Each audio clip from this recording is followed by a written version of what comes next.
আসসালামু আলাইকুম। ঢাকা থেকে চিটাং থেকে বাংলাদেশে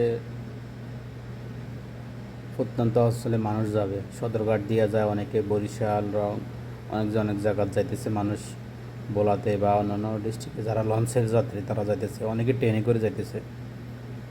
তা আপনারা এত তাড়াহুড়া কেন, এত রিস্ক নিয়ে আপনারা কেন লঞ্চে ওঠেন, ট্রেনে ওঠেন? আমার এটা মাথাও ধরে না।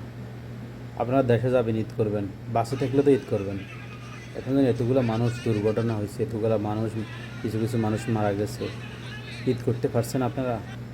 আমরা বাঙালিরা আসলে অযোগ্য বাঙালি, এত তাড়াহুড়া করি, এত কিছু করি। আমরা এই ট্রেনে না যেতে পারলে আরেক ট্রেনে যাবো, অপেক্ষা করি, না হলে ঈদের পরে যাবো।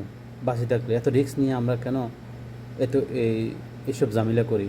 সিরিয়ালে যাবো, সিরিয়ালে ভঙ্গ করার কী দরকার? একজনের ধাক্কি করে আরেকজনে উড়া, লঞ্চের ওই নৌকা দিয়ে যায়, লঞ্চে উঠবো, ওখানে ধাক্কা দিয়ে মানুষ দুজন মারা গেছে, তাহলে তাদের জীবনও গেল, লাইফও গেল, সব গেল। সংসারের বাচ্চা, ওই মহিলার, উনি অন্তঃসত্ত্বা 7 মাসের, ওর শ্বশুর এবং কি জামাই মারা গেল লঞ্চের চিপা। ওই মহিলা এখন হসপিটালে আছে। কিছু কিছু লোক আছে দেখেন, ট্রেনে উঠতে যায়, বড়ি ভাঙি ফেলায়, কি জাহামা কী ইয়ে করি উঠে, রিক্স নিয়ে উঠে, কোনো দরকার আছে বলেন?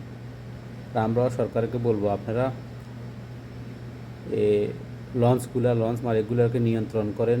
এখানে ঈদের সময় কঠিন চেক বসান, এবং কি ট্রেনের উঠতে যেন কোনো লোক যেন ধাক্কি করে না উঠে, এবং কি টকি ছাদের বাসে উঠে, ছাদে না উঠে ট্রেনের, এবং কি লঞ্চে উঠে লঞ্চগুলো নিয়ন্ত্রণ করে ঠিকমতো গার্ডের বেলতে, এগুলো তদারকি করার দরকার ভালোভাবে।